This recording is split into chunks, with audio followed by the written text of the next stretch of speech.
আরজিকর আন্দোলন থামেনি। জানুয়ারির পরেই আন্দোলনের ঢেউ আছড়ে পড়বে।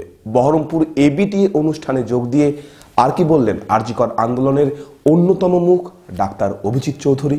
বিশেষজ্ঞ চিকিৎসকদের সম্মিলিত প্রয়াস চরক ও Jibak square diagnostic and research centre speciality ও মাল্টি স্পেশালিটি পরিষেবা নিয়ে এবার আপনাদের শহরে উন্নত ল্যাবরেটরি, সিটি স্ক্যান, ইমেজিং পরীক্ষা সহ বিভিন্ন পরীক্ষা করা হয়। যোগাযোগ 7477799627 7477799693।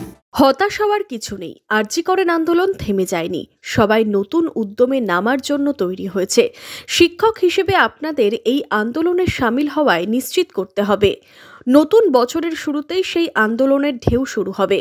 বহরমপুরে নিখিলবঙ্গ শিক্ষক সমিতির অনুষ্ঠানে যোগ দিয়ে দাবি করলেন আরজিকর আন্দোলনের অন্যতম মুখ ডাক্তার অভিজিৎ চৌধুরী। রবিবার সেমিনারে বক্তব্য রাখতে গিয়ে কি বললেন তিনি? আমরা আলোড়িত হয়েছি একদম নিকট অতীতে, এখনো আলোড়ন চলছে। অনেকে ভাবতে শুরু করেছেন যে আন্দোলন স্থিমিত হয়ে গেছে, অন্ধকারের যারা প্রতিভূ, যারা আলো দেখে চমকে ছিল, তারা ভাবতে শুরু করেছে সব চুপ করে গেছে। কিন্তু আবার বলছি, থমকে দাঁড়ান, তাকিয়ে দেখুন, আলো জ্বলবে।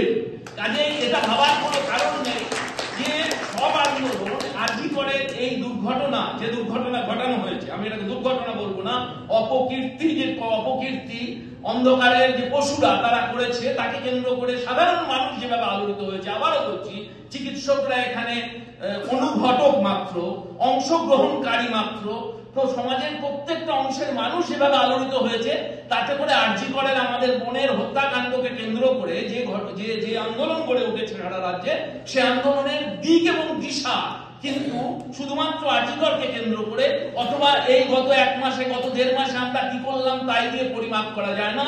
কাজেই যারা ভাবছেন আন্দোলনটা থেমে গেল, দুঃখ পাচ্ছেন, হতাশ হচ্ছেন, অনেকেই ভাবছেন, আবার ওনারা ভাবছেন বেশ করেছি, আমরা ঠান্ডা করে দিয়েছি। প্রত্যেককেই বলছি, যারা মন দিয়ে ভাবছেন তারা বুঝুন যে এটা কিন্তু এখন ছেলেগুলির পরীক্ষা চলছে, কাজেই একটু স্থিমিত হয়ে আছে, কিন্তু সবাই আবার কিন্তু নতুন উদ্যমে আন্দোলনে নামার জন্য তৈরি হয়েছে।